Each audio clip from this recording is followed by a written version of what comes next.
Piala AFF U23 memanas. Malaysia dan Vietnam protes keras. Komentar gila Medempang singgung timnas Indonesia ke final Piala.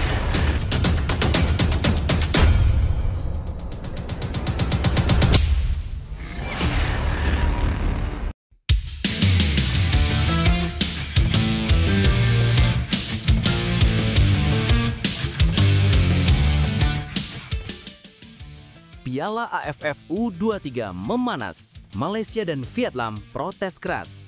Komentar gila Medempang singgung timnas Indonesia ke final Piala AFF U23 lawan Vietnam viral di ASEAN. Begini faktanya. Tapi, Mimin minta tolong tonton video ini sampai selesai, agar tidak ada kesalahpahaman yang terjadi. Dan tak bosan-bosan juga, tolong like dan share video ini ke media sosial kalian, agar semua orang tahu apa yang sedang terjadi.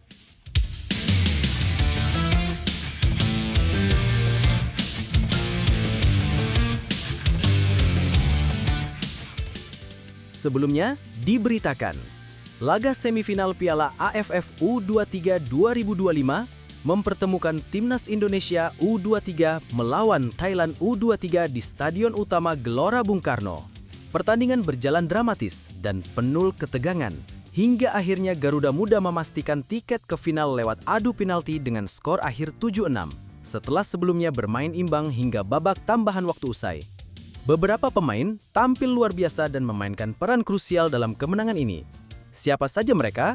Berikut 5 pemain timnas Indonesia U23 yang tampil memukau saat menghadapi Thailand. 1. Muhammad Ardiansyah. Penjaga gawang muda ini tampil luar biasa sepanjang pertandingan. Ia melakukan sejumlah penyelamatan penting yang menjaga asa Garuda Muda tetap hidup. Puncaknya, Ardiansyah berhasil menepis tendangan penalti Yotsakorn Burapa di babak adu penalti, yang jadi momen penentu kemenangan Indonesia.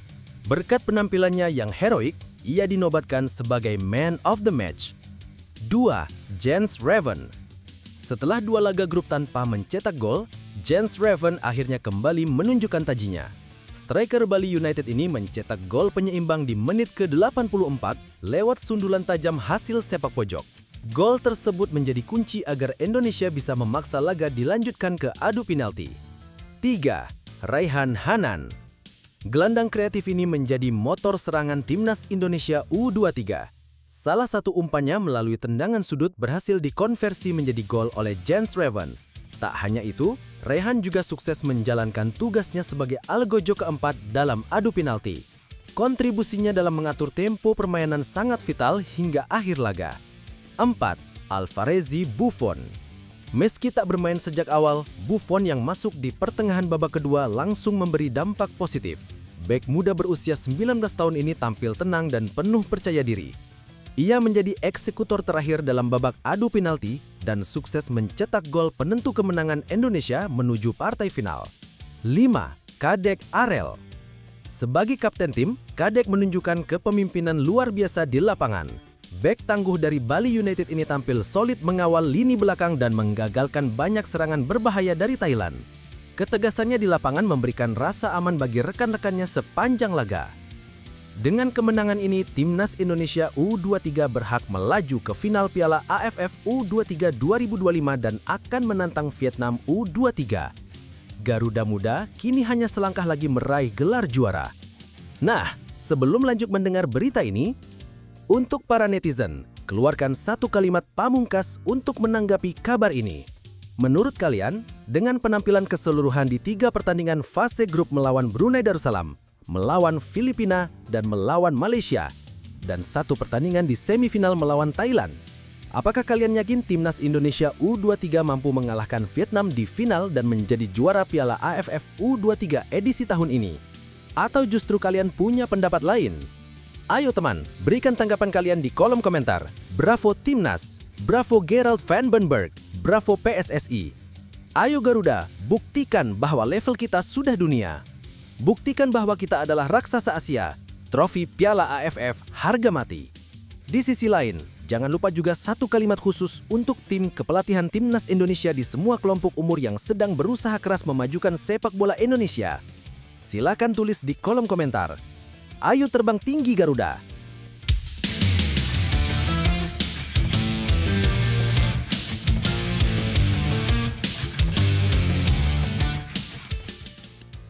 Mari kita lanjut teman-teman. Kemenangan dramatis Timnas Indonesia U23 atas Thailand U23 di semifinal Piala AFF U23 2025 menunjukkan semangat juang yang luar biasa dari skuad Garuda Muda. Dalam pertandingan yang penuh tekanan, beberapa pemain tampil mencolok dan benar-benar jadi pembeda. Muhammad Ardiansyah layak mendapat banyak pujian. Performa gemilangnya di bawah mistar gawang, terutama saat adu penalti, menjadi salah satu kunci utama keberhasilan Indonesia melangkah ke partai puncak. Ketangguhannya menjaga gawang dan keberhasilannya menggagalkan satu penalti membuatnya pantas diganjar sebagai Man of the Match. Jens Reven tampil sebagai penyelamat dengan gol sundulan penting yang membawa Indonesia menyamakan kedudukan di menit-menit akhir. Setelah sempat mandul di fase grup, ia membuktikan bahwa dirinya bisa diandalkan di momen-momen krusial. Raihan Hanan juga menunjukkan peran vital sebagai pengatur serangan, umpan-umpannya tajam dan efektif, termasuk kontribusinya dalam menciptakan gol penyama kedudukan. Ia juga tenang saat mengambil penalti, memperlihatkan mental yang kuat di tengah tekanan. Alvarez Buffon memberikan dampak besar meski turun dari bangku pertambahan. Kepercayaan dirinya terlihat jelas saat menjadi penendang terakhir dalam babak adu penalti, yang berhasil dieksekusinya dengan tenang untuk memastikan kemenangan. Sementara itu, kepemimpinan Kadek Arel patut diapresiasi. Ia tampil disiplin dan tangguh di lini belakang, menghalangi serangan Thailand yang cukup intens. Ketegasannya di lapangan memberikan rasa aman bagi rekan-rekannya sepanjang laga. Secara keseluruhan, kemenangan ini adalah buah dari kerja tim yang kuat, semangat pantang menyerah, dan mental juara yang mulai terbentuk di tubuh Timnas U23. Ini menjadi modal berharga jelang final menghadapi Vietnam U23. Erick Thohir ungkap perkembangan naturalisasi dua pemain baru dan jadwal pendaftaran Mauro Zijlstra.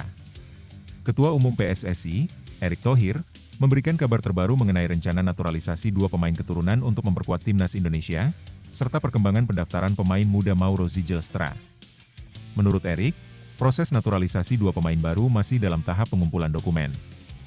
Ia menekankan bahwa PSSI selalu berhati-hati dalam menyeleksi pemain yang akan dinaturalisasi, memastikan bahwa mereka memiliki komitmen dan kecintaan terhadap tanah air, bukan semata-mata karena alasan komersial. Kami masih menunggu kelengkapan dokumen dari dua pemain tersebut. Proses ini memang memerlukan ketelitian, karena kami ingin pemain yang benar-benar cinta dengan Timnas Indonesia, ujar Erick kepada awak media. Lebih lanjut, Erick mengungkapkan bahwa respons dari keluarga kedua pemain tersebut sangat positif. Ia berharap proses mereka bisa berjalan bersamaan dengan Mauro Zijlstra, pemain muda yang saat ini bermain di FC Volendam, Belanda. Zijlstra sendiri dijadwalkan akan didaftarkan sebagai WNI pada bulan Agustus 2025. Jika semua berjalan lancar, ini akan menjadi tambahan kekuatan signifikan bagi skuad Garuda, terutama jelang pertandingan-pertandingan penting. Pendaftaran Mauro direncanakan Agustus. Kami juga akan menemui Presiden minggu depan untuk membahas hal ini. Semoga semua proses berjalan lancar, tambahnya. Dibutuhkan di lini serang. Mauro Zijlstra berposisi sebagai penyerang, dan kehadirannya sangat dinantikan mengingat kondisi lini depan Timnas yang tengah pincang akibat cedera ular Romeni. Zijlstra dinilai bisa menjadi solusi jangka panjang, tidak hanya untuk tim senior tetapi juga untuk skuad U23. Selain masuk dalam proyeksi skuad utama untuk kualifikasi Piala Dunia 2026 zona Asia yang akan digelar Oktober mendatang, pemain 20 tahun ini juga berpotensi memperkuat Timnas U23 di kualifikasi Piala Asia U23 2026 pada awal September. Tim U23 Indonesia sendiri akan bertanding di grup J bersama Korea Selatan, Laos, dan Makau, dengan pertandingan terpusat di Stadion Gelora Delta, Sidoarjo. Dengan agenda padat yang menanti, kehadiran pemain-pemain baru hasil naturalisasi diharapkan dapat memberikan tambahan amunisi sekaligus meningkatkan persaingan dalam skuad asuhan Patrick Kluivert. Lebih lanjut, situasi yang sedang berlangsung menunjukkan keseriusan PSSI di bawah kepemimpinan Erick Thohir dalam memperkuat Timnas Indonesia melalui program naturalisasi. Namun, langkah ini tetap diiringi dengan prinsip kehati-hatian yang penting agar tidak semata-mata mengandalkan status kewarganegaraan, tapi juga memastikan adanya komitmen dan rasa memiliki dari pemain terhadap Merah Putih.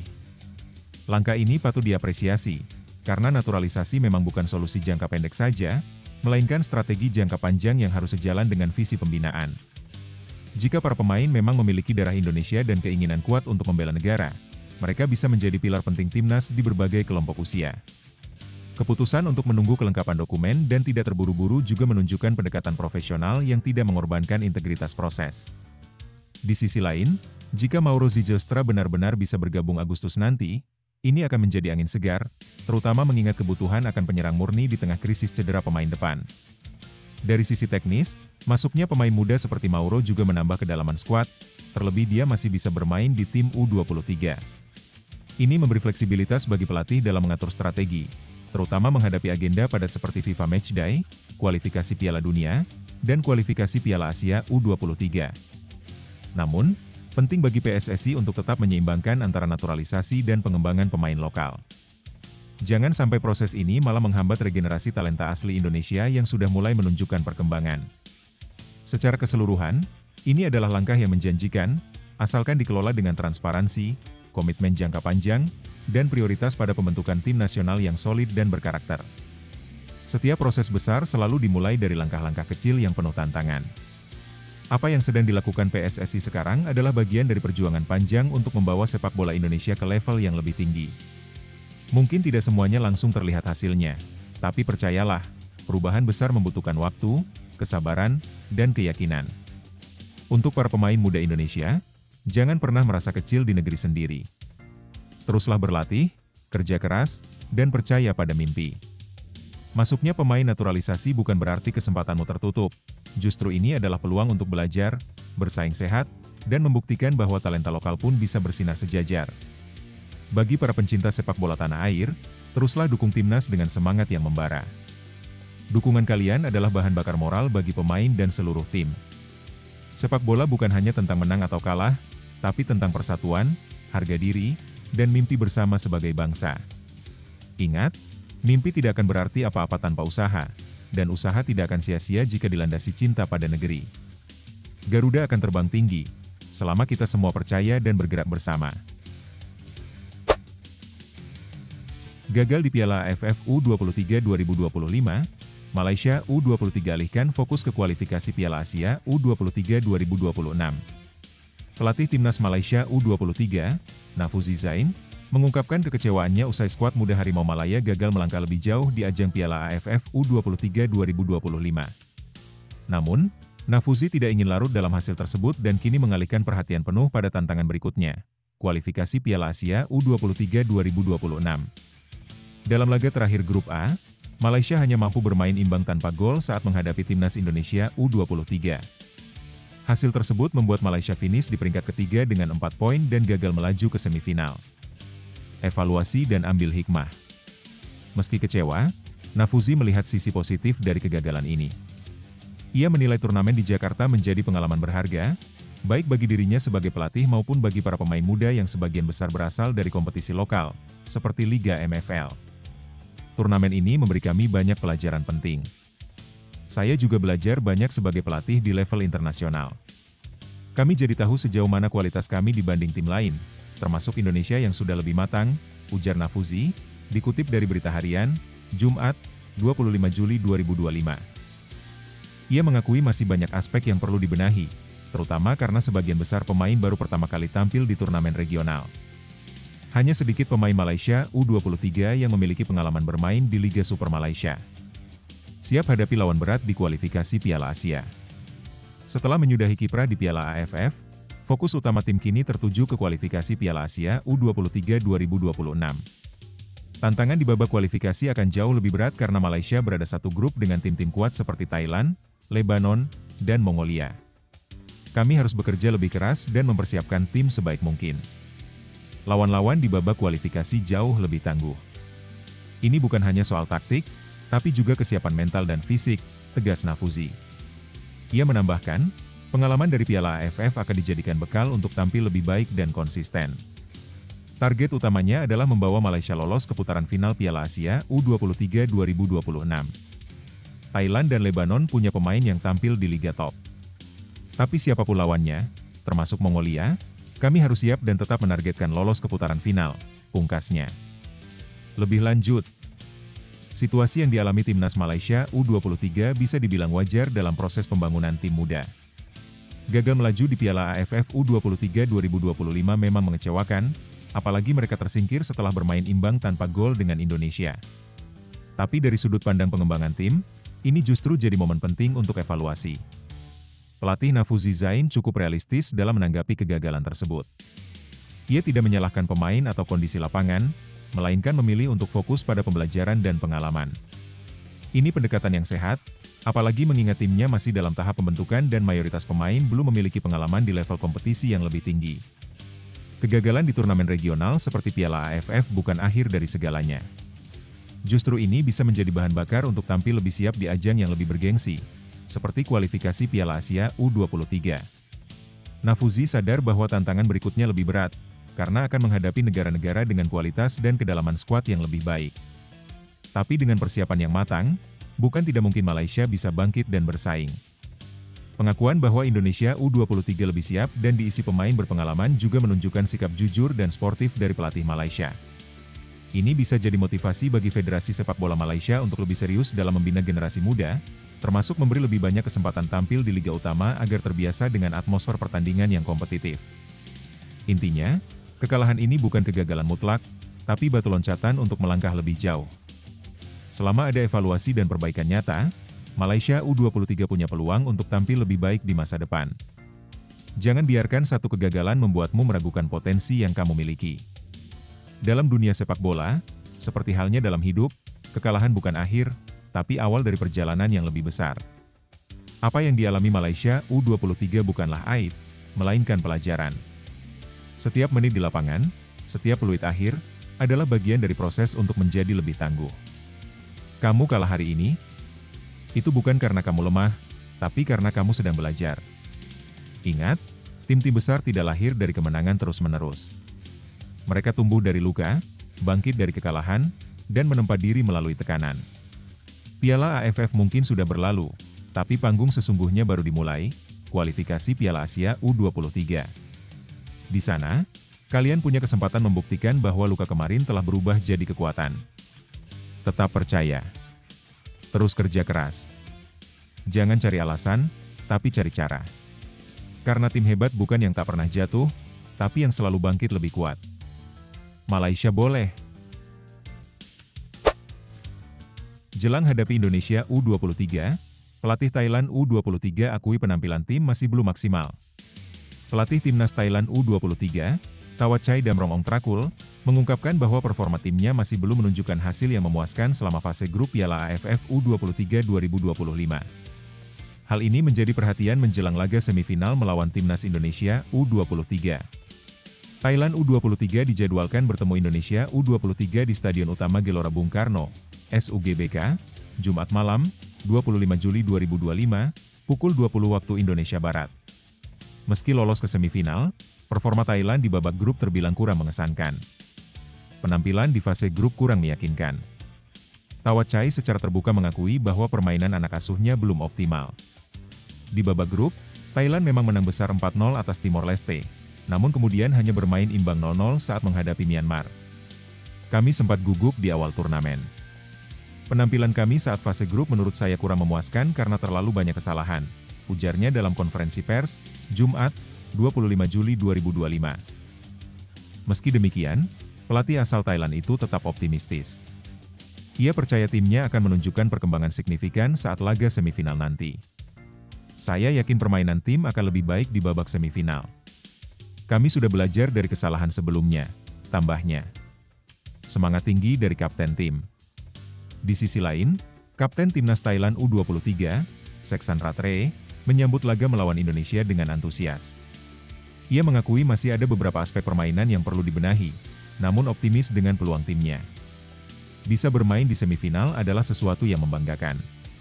Kami tahu masih banyak hal yang harus diperbaiki, dan kami siap menghadapi tantangan, tutur Rathre. Pertandingan antara Indonesia U23 dan Thailand U23 ini dipastikan akan berlangsung sengit. Kedua tim sama-sama berambisi lolos ke final dan meraih gelar juara. Lebih lanjut, situasi yang dihadapi timnas Thailand U23 menjelang semifinal melawan Indonesia U23 menunjukkan adanya tekanan mental dan teknis yang belum sepenuhnya teratasi.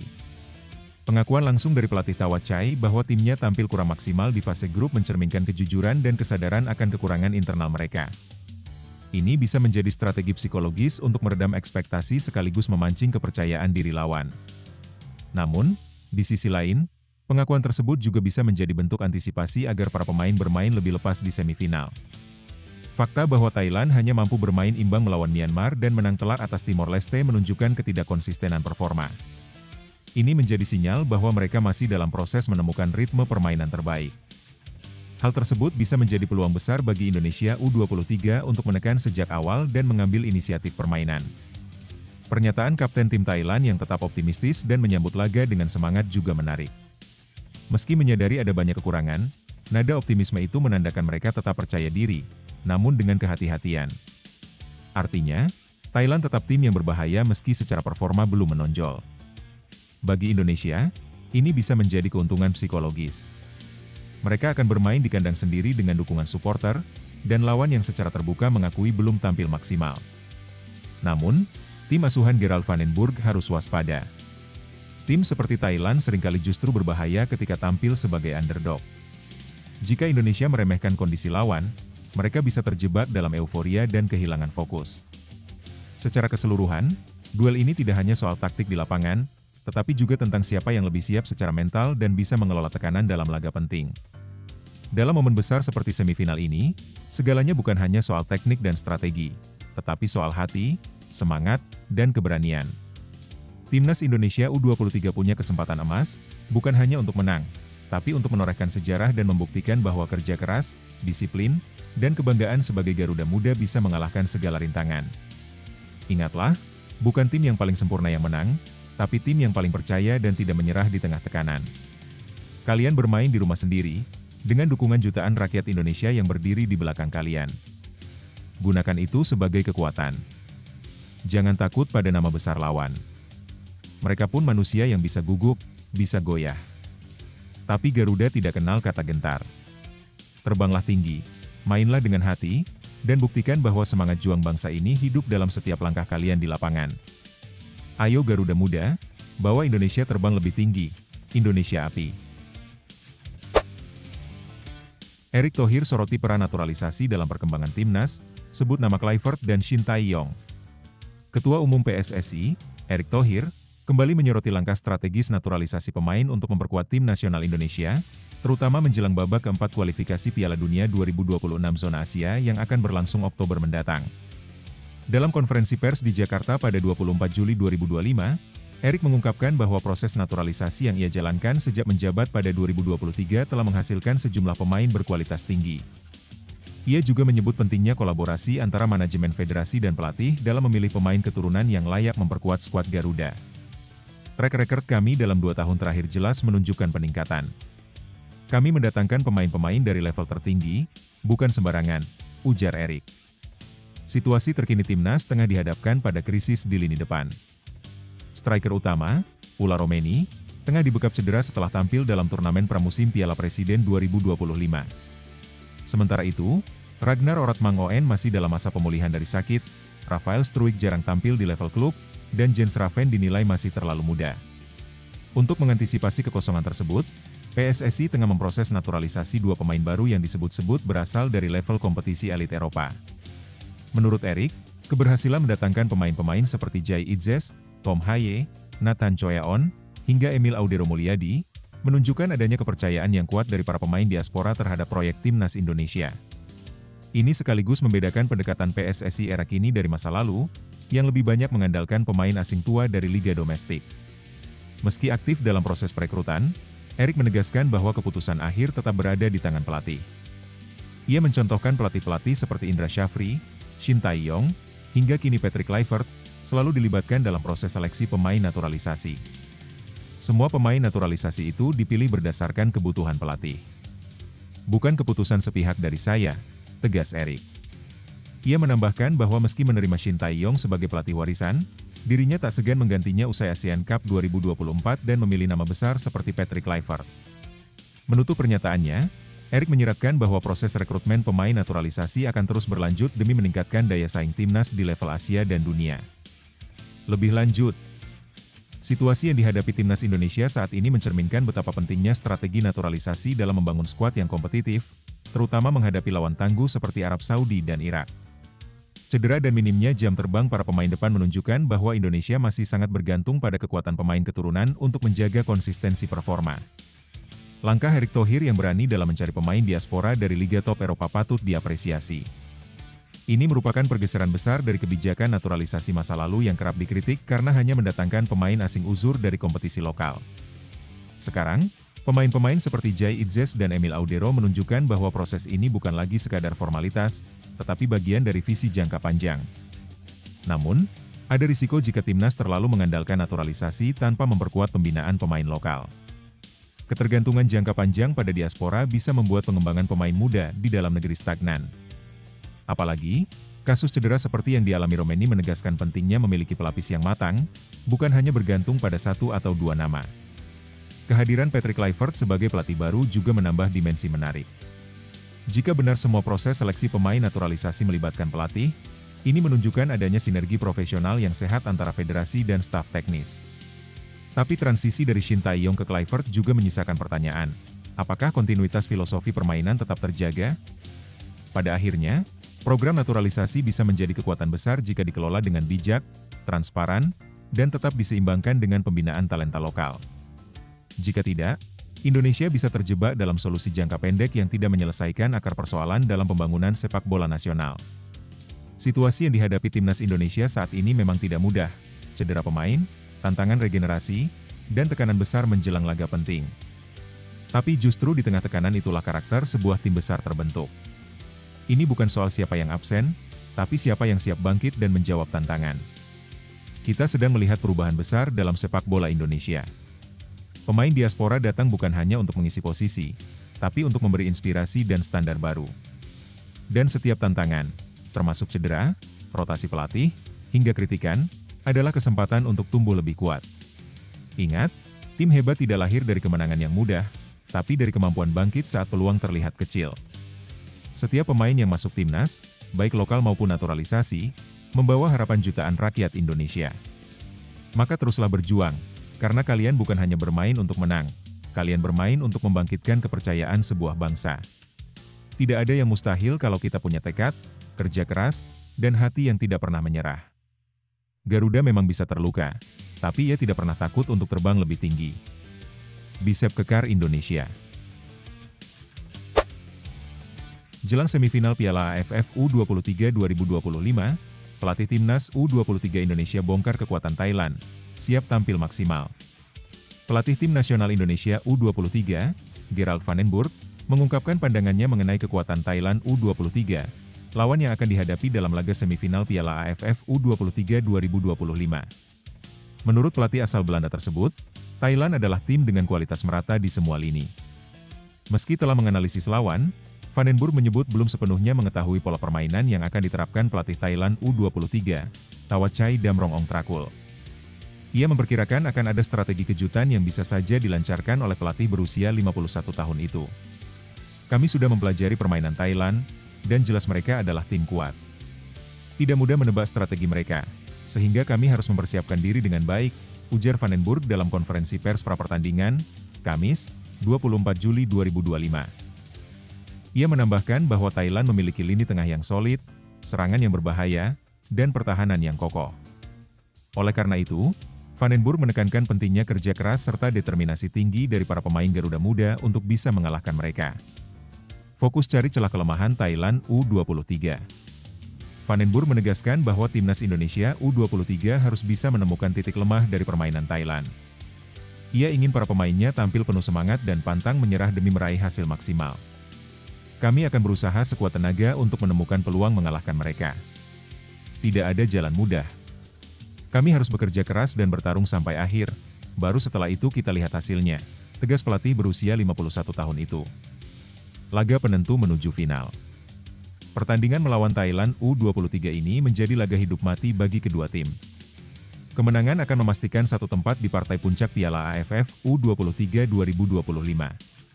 Bagi Indonesia, tampil di depan publik sendiri memberikan tekanan tambahan bagi Raihan Hanan dan rekan-rekannya. Manajer tim, Ahmed Zaki Iskandar, tetap optimistis dengan peluang juara tim Garuda Muda. Kami masih yakin bisa menjadi juara dengan komposisi pemain saat ini. Harapannya para pemain berada dalam kondisi terbaik untuk menghadapi laga ini, kata Ahmed Zaki saat ditemui di Stadion Madia, Jakarta. Dukung terus Garuda Muda di Piala AFF U23 2025 dan semoga kita melaju ke final.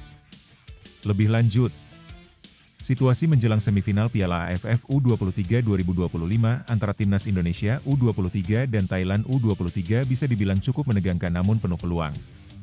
Di satu sisi, Thailand dikenal sebagai lawan tangguh dengan struktur tim yang seimbang dari lini belakang hingga depan. Ini menjadi tantangan besar bagi skuad asuhan Gerald van den Burg. Namun, pernyataan Van den Burg yang menyebut bahwa Thailand bisa saja melakukan kejutan menunjukkan bahwa ia tidak meremehkan lawan dan tetap waspada terhadap segala kemungkinan. Ini penting, karena dalam turnamen seperti ini, faktor kejutan bisa menjadi pembeda. Di sisi lain, kepercayaan diri yang ditunjukkan Van den Burg bahwa anak asuhnya akan bertarung habis-habisan adalah sinyal positif. Artinya, mentalitas tim sudah diarahkan untuk tampil maksimal. Apalagi Indonesia bermain di hadapan publik sendiri, yang tentu bisa menjadi dorongan semangat sekaligus tekanan tersendiri. Dengan target juara yang dibebankan oleh manajer tim, para pemain harus mampu menjaga fokus dan tampil disiplin sepanjang laga. Ini bukan hanya soal teknik atau taktik, tapi juga soal siapa yang lebih siap secara mental dalam laga penting seperti semifinal. Pertandingan ini akan menjadi ujian nyata bagi soliditas tim dan kapasitas kepelatihan Van den Burg. Bila Indonesia bisa menembus final, itu bukan hanya pencapaian, tapi juga langkah penting dalam pembentukan tim muda yang kuat untuk masa depan. Tetap percaya, karena perjuangan belum berakhir. Di lapangan, bukan hanya kemampuan yang berbicara, tapi juga semangat, tekad, dan keberanian. Kalian bukan sekadar pemain, kalian adalah harapan jutaan rakyat Indonesia yang ingin melihat Garuda Muda terbang tinggi. Jangan takut pada nama besar lawan. Ingat, sejarah diciptakan oleh mereka yang berani melawan ketakutan dan memberi segalanya untuk satu tujuan. Tunjukkan bahwa kalian layak untuk berada di sini. Tunjukkan bahwa kalian punya hati seorang juara. Kemenangan bukan selalu soal skor, tapi tentang bagaimana kalian berjuang sampai peluit akhir. Jadikan setiap sentuhan bola, setiap tackle, dan setiap lari kalian sebagai bukti bahwa kalian pantas diperhitungkan. Ayo Garuda Muda, satu langkah lagi menuju sejarah. Kami semua berdiri di belakang kalian. Terbanglah setinggi mungkin, karena tempat kalian adalah di puncak. Indonesia Api.